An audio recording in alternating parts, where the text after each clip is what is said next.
alladzi khalaqal mauta wal hayata liyabluwakum ayyukum ahsanu amala wa huwal azizul ghafur. Allahumma salli ala sayyidina Muhammadin wa ala alihi wa ashabihi ajma'in.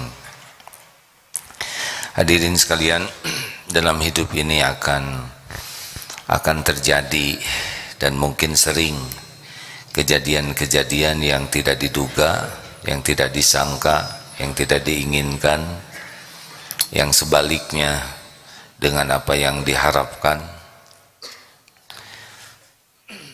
Hidup ini tidak mungkin selalu sesuai dengan keinginan kita.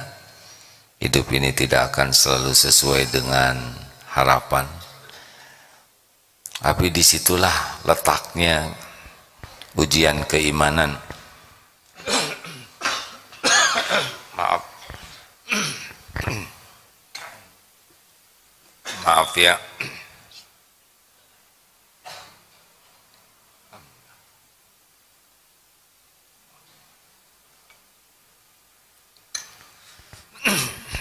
Berikut ini bagaimana cara kita menyikapi kejadian yang tidak kita duga. Yang pertama, kita harus yakin bahwa setiap kejadian itu hanya bisa terjadi dengan izin Allah. Surat At-Taghabun ayat 11. A'udzubillahi minasyaitonirrajim. Ma asaba min musibatin illa biiznillah. Tidak ada satupun musibah yang menimpa kecuali dengan izin Allah. Wa may yu'min billah yahdi qalbah. Dan barang siapa yang yakin kepada Allah, Allah akan memberi petunjuk di hatinya. Wallahu bikulli syai'in alim. Dan Allah Maha mengetahui segala-galanya. Apapun termasuk ini, keselak ini. Ini keselak dengan izin Allah. Mungkin tadi pada waktu wudu tersiram air. Pernah wudu, di atasnya ada shower, dibuka, disangka dari atas, basah kuyup. Ini izin Allah. Ada yang memfitnah, izin Allah. Dompet hilang, ada izin Allah. Pintu jendela tiba-tiba kejeduk, jebet ke sini, ini izin Allah. Tidak ada satupun yang bisa terjadi tanpa izin Allah, baik nikmat maupun musibah. Maka kalau terjadi sesuatu dalam bentuk apapun musibah, katakanlah innalillah wa inna ilaihi raji'un. Sesungguhnya kami semua milik Allah dan sesungguhnya kami kembali kepada Allah. Lalu katakan juga kalau terjadi sesuatu, qadarullah wa ma syaa fa'al. Ini sudah takdir Allah. Allah berbuat apa yang dikehendakinya. Tidak ada kejadian tanpa izin Allah, baik nikmat maupun musibah. Pegangin yang pertama.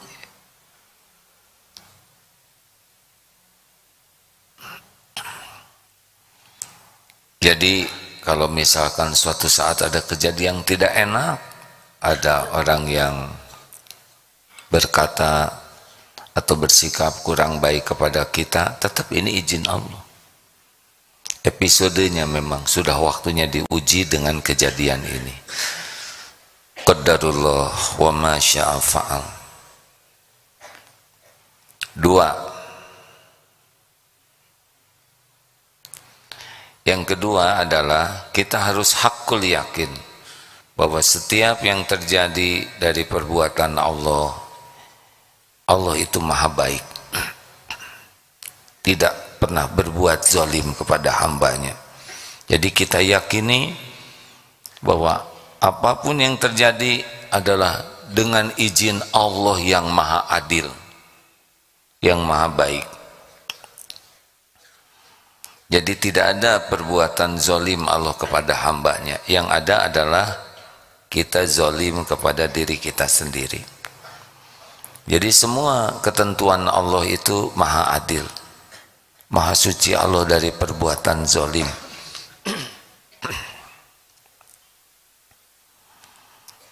Tiga, kita pun harus yakin bahwa Allah itu mendahulukan rahmatnya, kasih sayangnya daripada azabnya. Allah maha baik, maha penyayang, maha pengasih. Allah tahu kita bergelimang maksiat, dosa, sholat tidak khusyuk, mata berzina, pikiran kotor, mulut dusta. Begitu banyak dosa kita, tapi Allah tidak menyegerakan balasannya, azabnya, malah ditutupi, diberi ilmu supaya tahu itu dosa, supaya tahu cara tobat. Allah beri kesempatan kita bertobat. Allah datangkan, kumpulkan dengan orang-orang yang bisa membuat kita jadi lebih baik. Jadi kejadian yang tidak enak menurut kita itu boleh jadi ada kasih sayang Allah yang besar, bukan boleh jadi ya, tapi di sana itu tersimpan ada kasih sayang Allah yang besar. Seperti kita disakiti, padahal di sanalah kita akan digugurkan dosa bagai gugurnya daun-daun.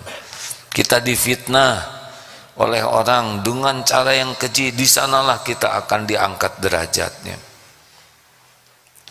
Sesuatu yang kita anggap bencana, padahal boleh jadi di sana tersimpan rahasia Allah untuk menyelamatkan kita lebih jauh lagi.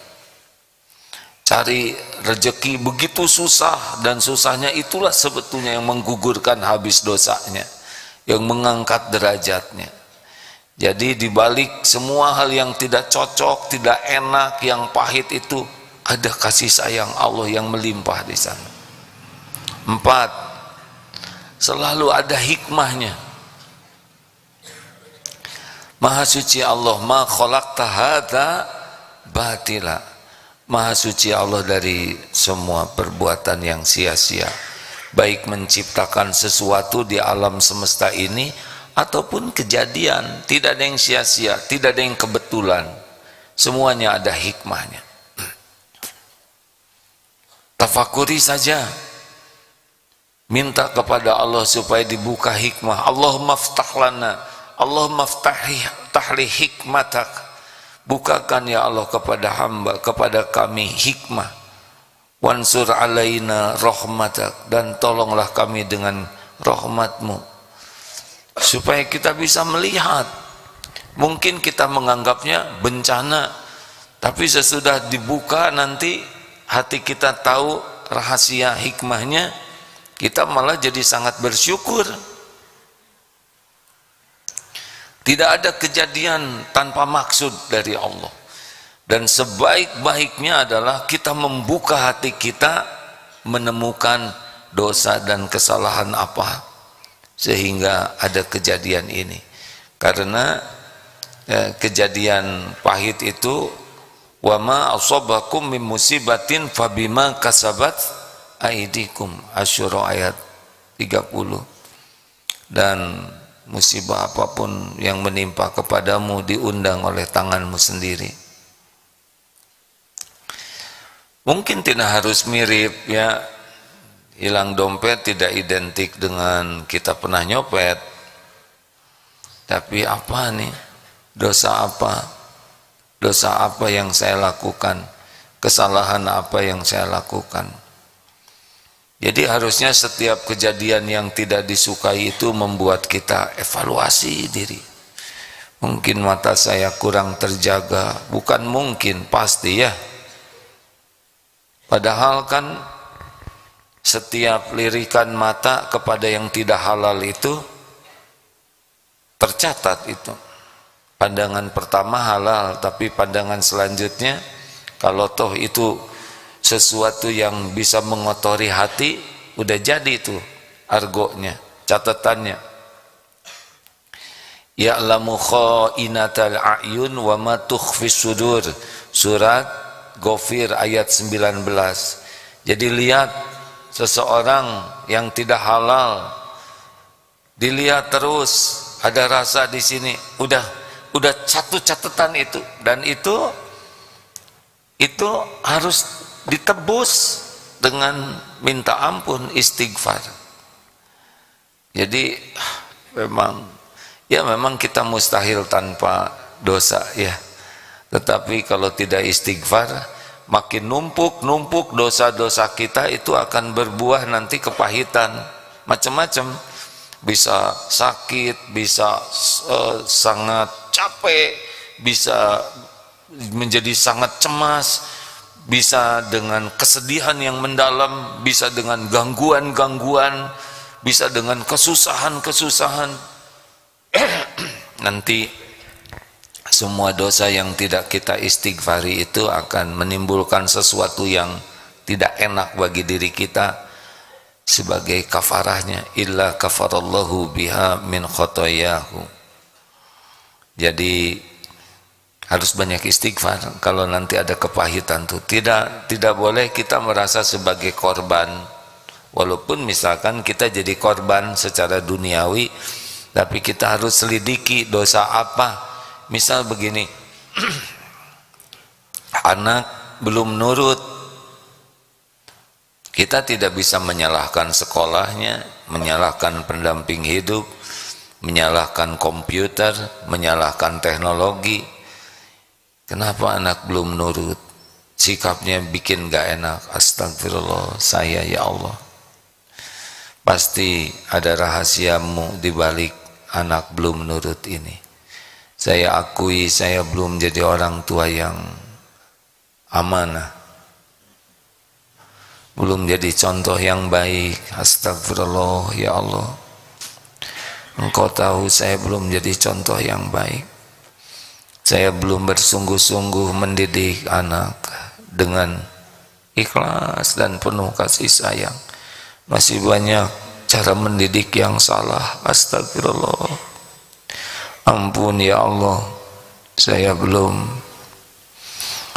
bersabar, sering jengkel, sering kotor hati. Astagfirullah, ampun ya Allah, saya belum sungguh-sungguh mendoakan anak ini dengan doa terbaik. Astagfirullah. Jadi anak bikin gak enak ke hati kita. Tidak boleh kita hanya sibuk, ini anak tidak nurut, ini anak durhaka, ini anak tidak baik. Itu tidak menyelesaikan masalah. Takdir seperti itu harus membuat kita evaluasi. Duh ya Allah, astagfirullah, astagfirullah. Suatu saat kita difitnah orang padahal kita tidak salah, dianggap ya ngambil sesuatu padahal kita tidak melakukannya. Di kantor dicurigai padahal sama sekali tidak. Ini izin Allah tidak adanya musibah ini. Bayangkan dianggap ngambil barang padahal tidak. Ya tenang saja, Allah tahu kita tidak mengambil barang itu. Dan ini memang episode ujiannya, penggugur dosa. Allah tahu persis. Kita tidak boleh terpancing emosi, tidak boleh menjadi putus asa, karena Allah melihat kita tidak mengambil apapun. Ya, jelaskan baik-baik sambil minta tolong ke Allah dan minta ampun. Jangan-jangan kita pernah menuduh orang tidak baik dan Allah tahu. Tidak ada satupun perbuatan buruk kita sepanjang hidup ini yang tidak diketahui Allah, yang luput dari penyaksian Allah dan yang tidak ada balasannya. Tidak ada, itu ada semuanya. Dari mulai kapan dicatatnya? Dari mulai balik.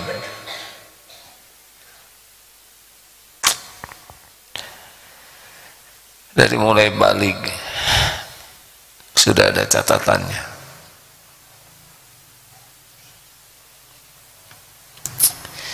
Faman ya'mal mithqala dzarratin khairan yarah wa may ya'mal mithqala dzarratin syarran yarah. Allah melihat bagaimana sikap kita ke orang tua, cara kita memandang, cara kita bicara. Allah tahu berapa luka yang ada di hati orang tua kita. Allah tahu berapa orang-orang yang kita hina, kita sakiti, dan semuanya tercatat sempurna. Kalau kita tidak istighfar, itu bakal balik kepada kita dengan berbagai hal. Makanya kalau ada kepahitan-kepahitan, segera tobat. Ampun ya Allah, ampun. Daripada kita sibuk menyalahkan orang yang ngefitnah di kantor, lebih baik kita ampun ya Allah, ampun, ampun ya Rabb. Sudah minta ampun. Kita tidak bisa membulak-balik hati orang lain, hadirin. Kita tidak bisa menjelaskan dengan apapun yang membuat orang lain jadi yakin, tidak bisa. Yang membulak-balik hati adalah Allah Subhanahu wa ta'ala. Cukup kita berbicara dengan niat yang benar, cukup kita jelaskan dengan penjelasan yang benar, selebihnya minta tolong kepada Allah. Tapi yang paling penting adalah hikmahnya apa? Kita harus menemukan kekurangan, kesalahan, dosa kita. Itu yang terpenting.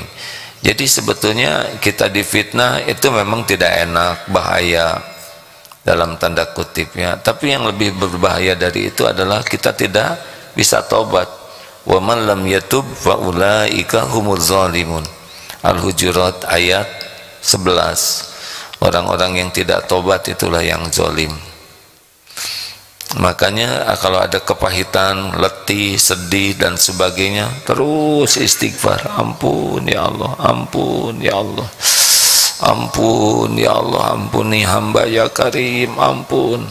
Aneh misalkan orang yang berbuat jelek ke kita, tapi kita yang minta ampun, karena yang bahaya bagi kita bukan kejelekan orang. Yang bahaya bagi kita itu adalah dosa yang tidak kita taubatin.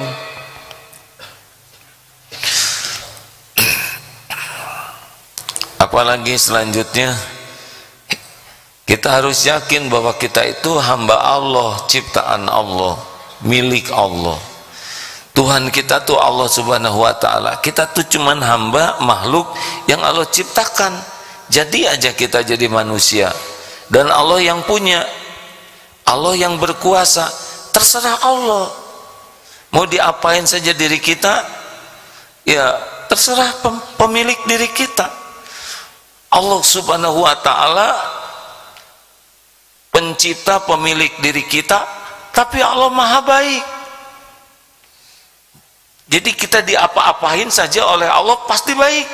Perbuatan Allah itu pasti penuh kasih sayang, pasti adil, pasti untuk kebaikan kita. Jadi kalaupun kita diaduk-aduk dengan takdir apapun, itu dasarnya adalah Allah maha baik, maha adil, maha penyayang. Allah lah yang paling menginginkan kita bahagia, kita mulia, kita selamat, kita menderita karena kita kelakuan kita sendiri. Semua perintah Allah itu untuk membuat kita bahagia. Tahu kenapa kita diperintahkan ini itu oleh Allah? Tahu tidak? Supaya apa? Supaya kita pulang ke sorga, supaya kita bisa jumpa dengan Allah. Itu sebetulnya kenapa Allah melarang ini, melarang itu ke kita. Karena yang dilarang itu yang bisa membuat kita sengsara, hina, celaka. Jaga pandangan. Kenapa? Karena dari pandangan itu nanti bisa terus jadi syahwat, akibatnya berzina dan sebagainya. Itulah pentingnya ilmu agama, supaya kita mengenal apa yang Allah perintahkan. Selain mengenal Allah, mengenal apa yang Allah perintahkan, apa yang Allah larang. Dan pada perintah Allah lah di sana ada kebahagiaan, ada kemuliaan, ada keselamatan. Dan pada yang Allah larang, karena dilarang Allah tuh Allah yang menciptakan kita, tahu bahwa itulah yang akan mencelakakan kita. Makanya lakukan dan tinggalkan ini menjadi rumus sederhana dalam hidup ini. Lakukan, tinggalkan, lakukan, tinggalkan. Kalau beramal, lakukan, lupakan, ya. Lakukan yang terbaik dan lupakan, supaya cukup Allah yang menjadi tujuan kita. Tapi kalau di dalam beramal, lakukan yang Allah perintahkan, Allah suka, dan tinggalkan yang Allah tidak suka. Tapi nafsu sebaliknya ini. Nafsu tuh maunya kita melakukan yang Allah larang dan tidak mau melakukan yang Allah perintahkan. Ya memang begitulah, kalau nggak ada nafsu kan nggak seru juga ya. Ujuk-ujuk soleh sedunia. Ini misalkan mau pesantren juga cukup sekali ceramah, bertakwalah, takwa semua itu nggak rame hadirin ya. Rasulullah Shallallahu Alaihi Wasallam memang sunatullahnya begitu. Al-Quran itu kan mudah saja bagi Allah, jeleg saja ya, dalam pikiran Rasulullah utuh 30 juz. Tapi kan sunatullahnya terus 23 tahun. Terus apa susahnya bagi Allah semua manusia beriman, sudah beres ya. Tapi kan tidak juga Allah lakukan itu, pasti ada hikmahnya. Atau kita pakai jadi janin dulu, udah aja jelek aja segede gini ya kan? Atau perut pakai lapar segala macam, sudah aja set oleh Allah dibuat perut anti lapar, anti haus. Itu sunatullahnya jalan, karena memang Allah maunya begitu dunia ini. Jadi jangan aneh, jangan mempertanyakan kenapa Allah begitu, jangan ditanyakan. Tapi apa hikmahnya Allah membuat seperti ini ya.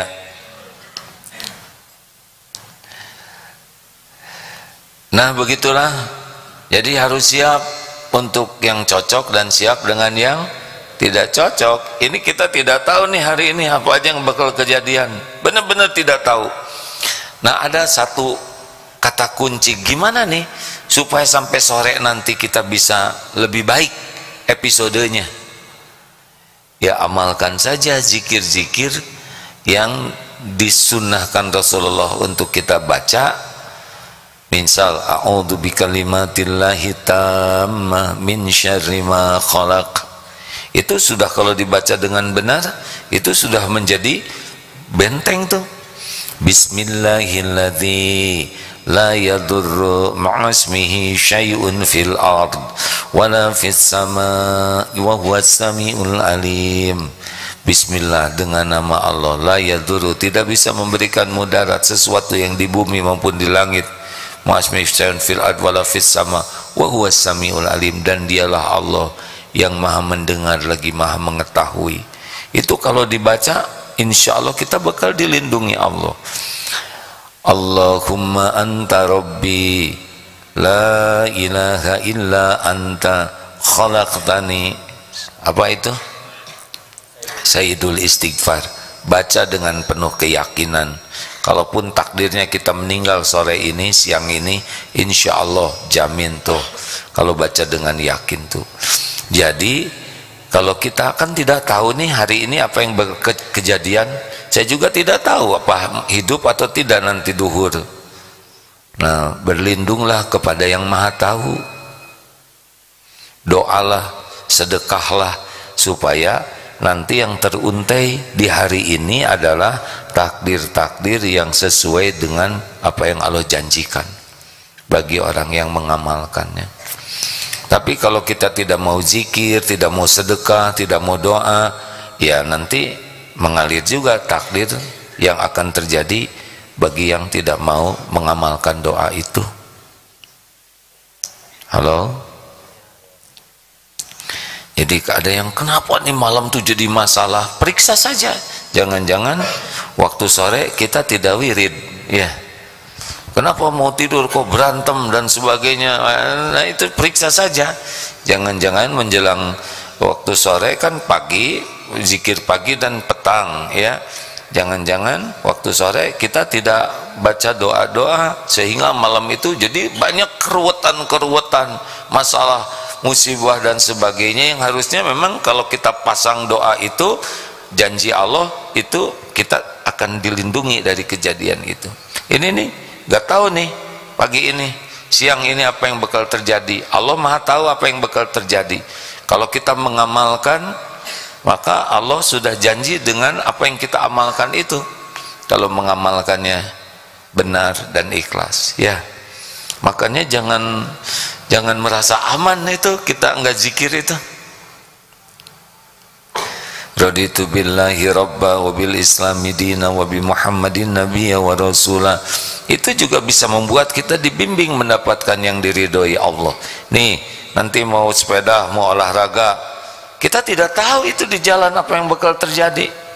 Tapi kalau kita doa begini, bismillahi tawakkaltu 'alallahi la haula wala quwata illa billah, itu beda lagi episodenya. Hudita wa kufita wa wukita. Allah akan menunjuki, Allah akan mencukupi, Allah melindungi. Itu beda yang terjadi dengan yang doa dengan yang tidak doa. Tapi itu yang tidak doa juga selamat. Mungkin badannya selamat, matanya enggak selamat. Lihat yang tidak terjaga lah gitu. Nanti saya sebutin kebayang lagi.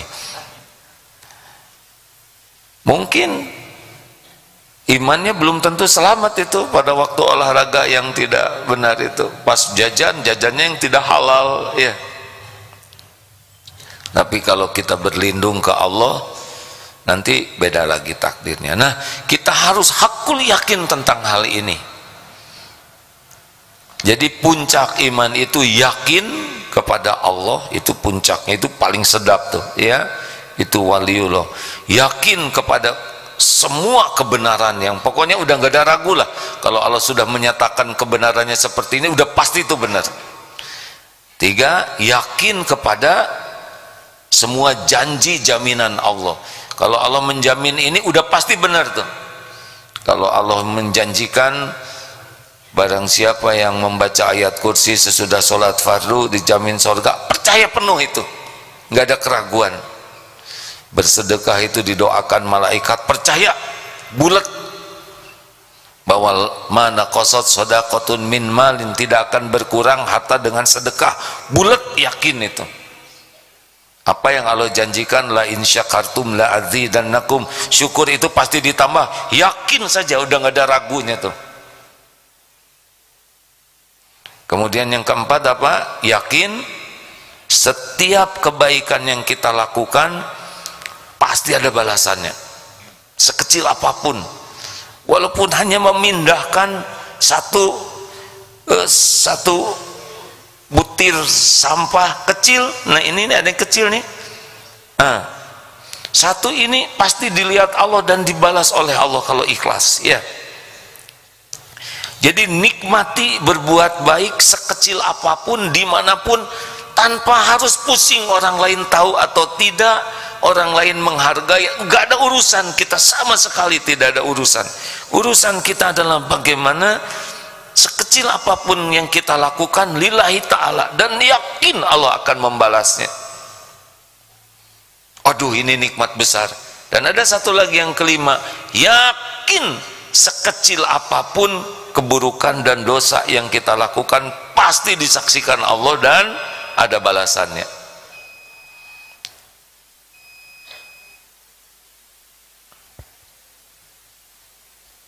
Apa itu maksudnya ya? Sudah selesai. Demikianlah hadirin sekalian, karena alarm sudah bunyi. Jadi ini ada hitungannya tuh. Bu, orang itu tuh pelit tuh. Jadi tuh setiap patah kata yang kita ucapkan dihitung oleh Allah, ada balasannya. Kapan kita melebih-lebihkan, kapan kita bohong. Waktu ngimamin, Allah tahu pikiran kita, Allah tahu hati kita. Emang jadi imam itu mudah? Sulit jadi imam. Kalau baca Qur'annya lebih mudah, gerakannya lebih mudah. Yang sulit itu ngejaga hati. Jangan sampai jadi imam merasa lebih mulia, atau ingin pamer hafalan, atau ingin pamer kemerduan suara, ingin pamer tahsinnya yang sempurna. Ada kalanya ngimamin tuh nggak inget Allah sama sekali itu, dari mulai takbir, karena Allahu Akbar yang diinget tuh agem nih suaranya nih, berwibawa, orang bekal kagum nih.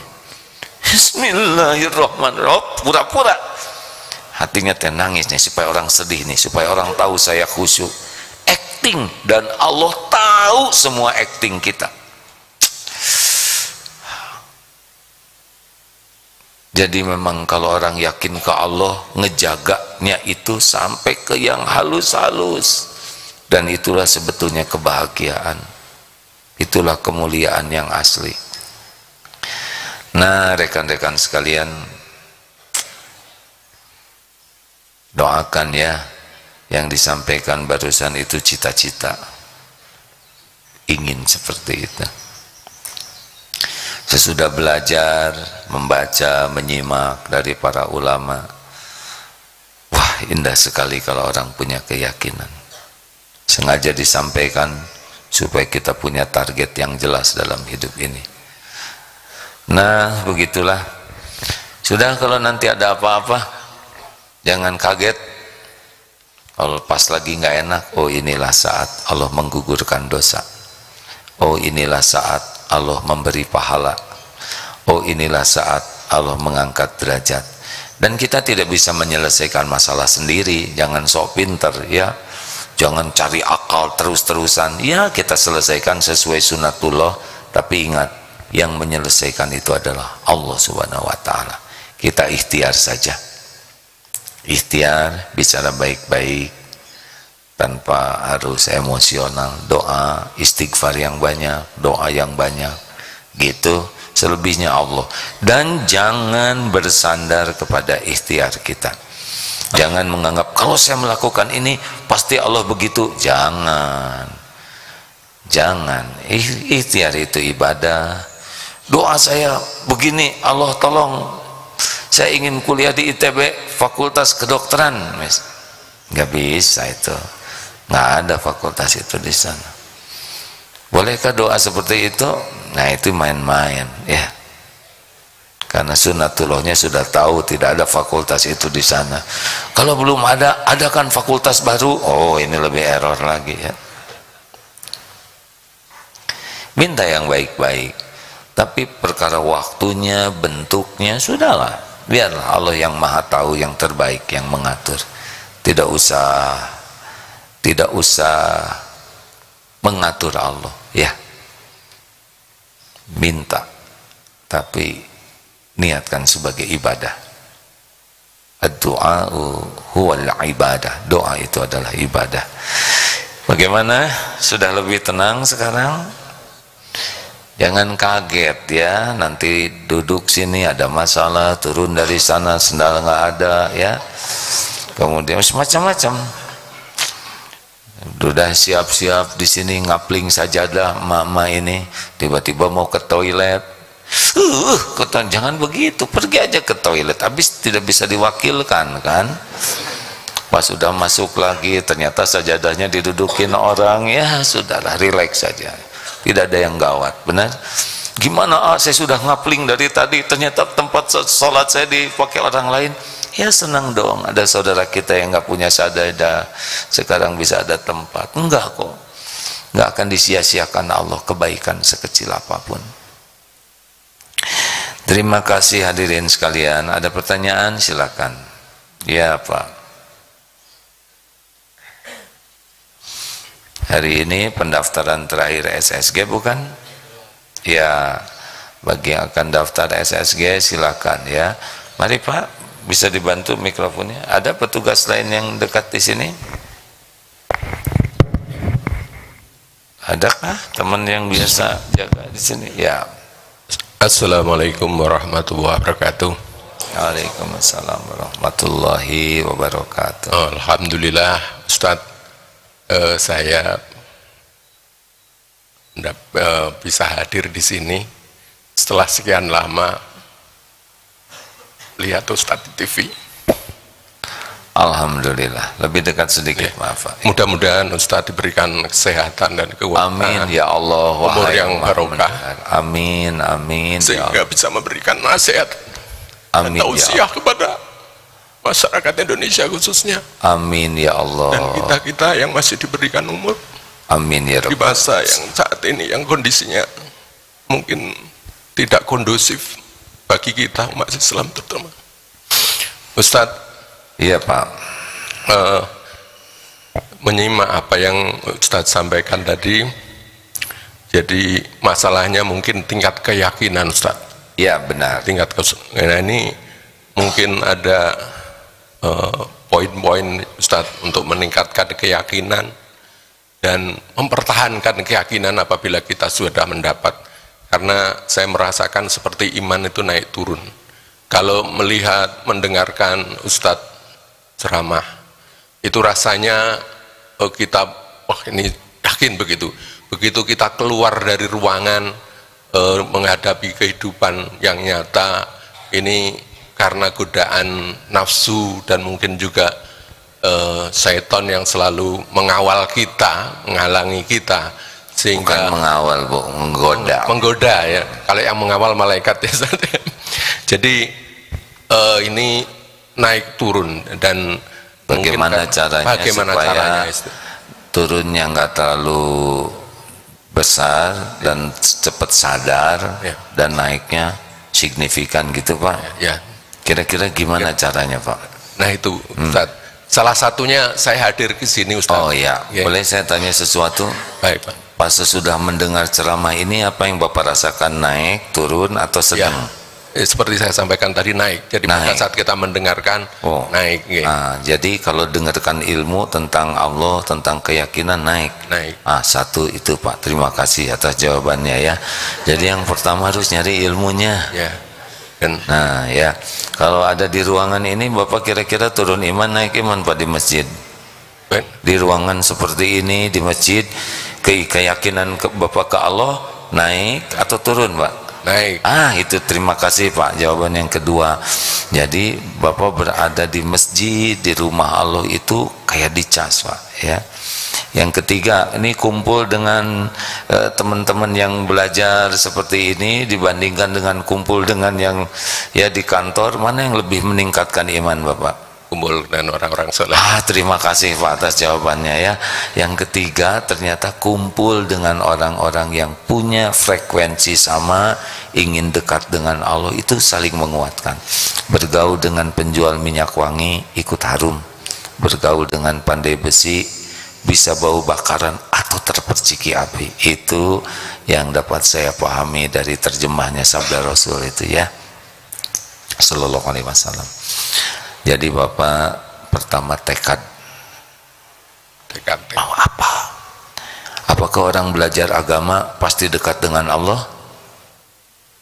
Jawab, belum tentu. Karena yang menentukan jadi dekat dengan Allah itu pertama niatnya.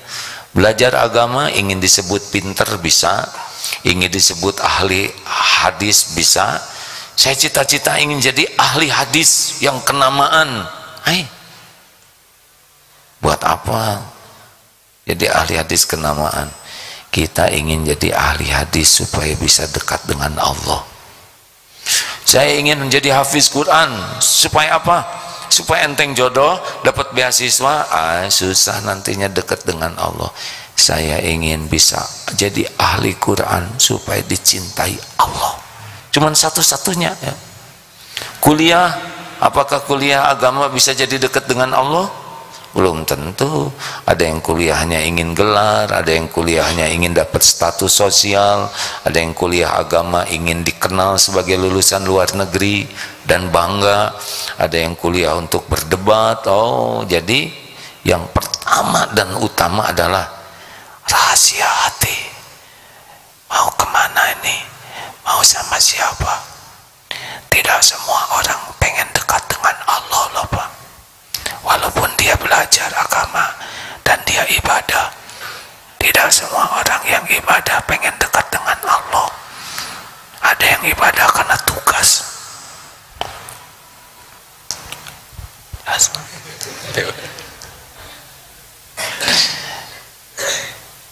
Satu tekad, ya Allah, dan tidak usah diposting ya, tidak usah ditulis di status, ya Allah hanya engkau tujuan hidupku. Kenapa diposting? Itu nggak asli. Allah tuh suka kemurnian hati kita di dalam. Ya Allah, ya Allah, saya ingin yakin padamu. saya ingin mencintaimu ya Allah. Ya Allah, saya ingin bisa pulang berjumpa denganmu, tapi saya tidak tahu harus bagaimana, tunjuki. Didengar tidak oleh Allah, didengar, jangan direkam, nanti diposting. Ketulusan hati, makin gak tulus. Harus main rahasia, banyak rahasia dengan Allah tuh. Karena kalau udah disebutin, diposting, dikasih tahu ke orang, kecenderungannya kuranglah keikhlasannya. Dan Allah tahu bisikan yang terdalam. Yang kedua, belajarnya juga bukan untuk apa-apa, belajar supaya bisa kenal Allah, supaya tahu apa yang Allah suka. Kenapa kamu rajin belajar? Ya karena saya ingin dekat dengan Allah. Udah itu, perkara nanti dapat gelar dan sebagainya, itu mah cuman casing, gak ada apa-apanya. Dan itu berat loh ujiannya kalau diberikan. Ini kuliah di perguruan tinggi ini, aduh itu makin berat. Di perguruan tinggi terkenal, sekolah Islam paling terkenal di dunia, S1, S2, S3, itu ujiannya lebih besar lagi. Bukan tidak boleh, itu kalau udah takdirnya begitu pasti ada nyampe ke sana ya, karena semuanya juga ada garisnya.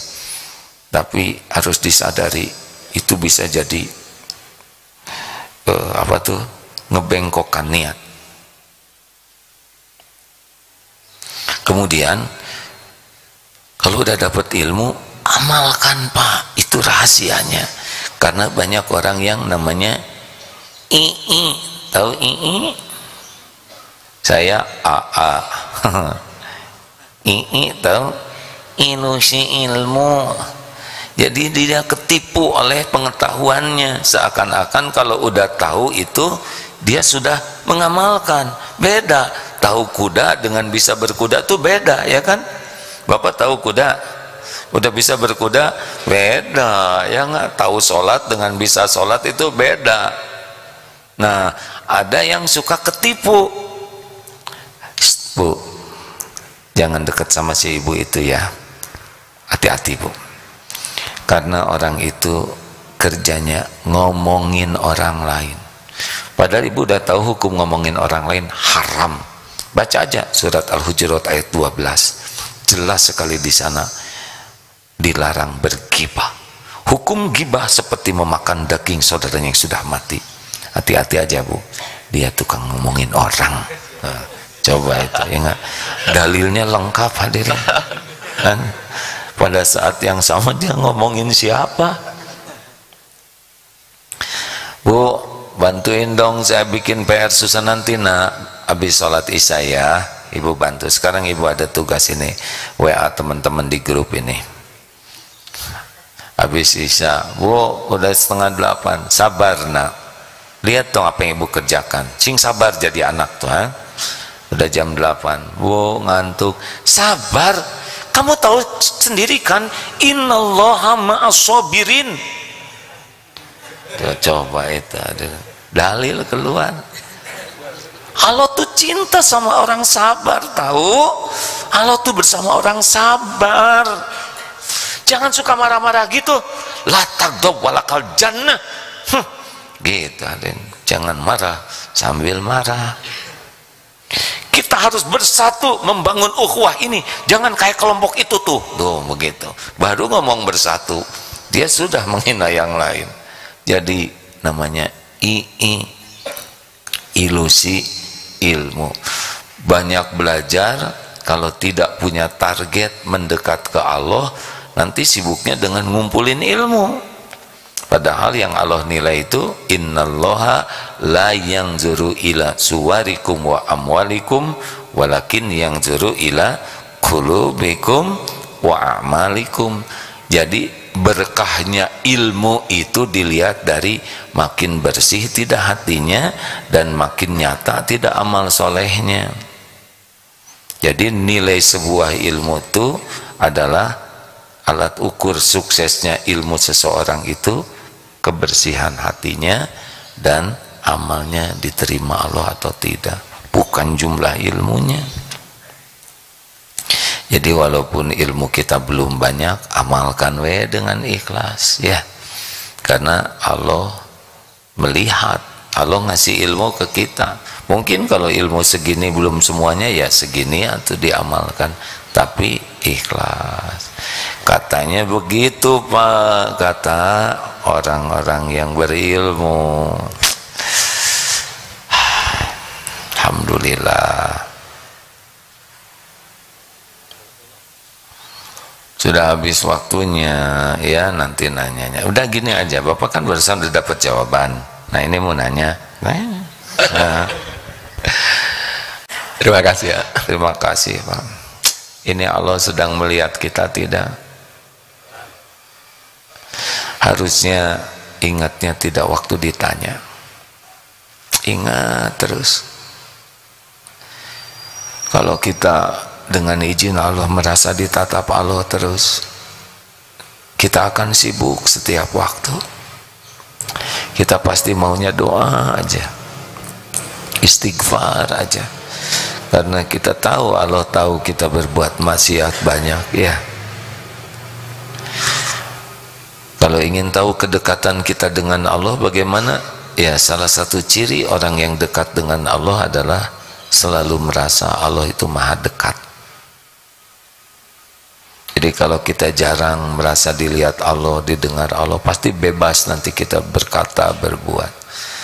Mintalah terus, Allahumma inna nas'aluka imanan kamilan. Minta diberikan iman yang sempurna. Wa yaqinan shadiqan. Keyakinan yang benar, yang tidak menceng. Wa qalban khasyian, minta hati yang khusyuk kepada Allah. Walisanan zakiran.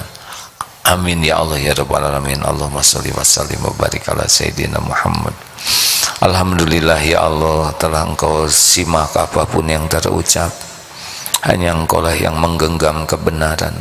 Duha yang maha menatap, hujamkan pada diri kami hanya ilmu yang Engkau ridhoi, ilmu yang membuat kami yakin padamu, ilmu yang membuat seluruh hidup kami hanya di jalanmu, ilmu yang membuat hati ini tidak pernah bisa lupa darimu. Bimbing kami ya Allah agar bisa mengamalkan ilmu yang benar dan manfaat, dan terima ya Allah. Duha ya Allah, hanya Engkau lah yang menggenggam sisa umur kami. Jadikan hari-hari yang tersisa ini seluruhnya hanya di jalanmu ya Allah, hanya karenamu, hanya bersamamu, hanya agar kami bisa pulang kepadamu ya Allah. Jadikan hari-hari yang tersisa ini hari-hari yang terpelihara, hanya Engkau yang kuasa melindungi kami. La haula wa la quwwata illa billah. Allahumma aftah lana hikmataka wansur alaina rahmataka ya dzal jalali wal ikram. Rabbana atina min ladunka rahmah wa hayyi' lana min amrina rasyada. Rabbana atina fid dunya hasanah wa fil akhirati hasanah wa qina adzabannar. Subhana rabbika rabbil izzati amma yasifun. Wassalamun alal mursalin walhamdulillahi rabbil alamin. La haula wa la quwata illa billah. Terima kasih hadirin. Kurangi bicara yang tidak ada manfaatnya, perbanyak zikir. La yazalu lisanuka ratban min dzikrillah. Hendaklah lisan ini selalu basah menyebut nama Allah. Subhanakallahumma bihamdik, asyhadu alla ilaha illa anta, astaghfiruka wa atubu ilaik. Assalamualaikum warahmatullahi wabarakatuh.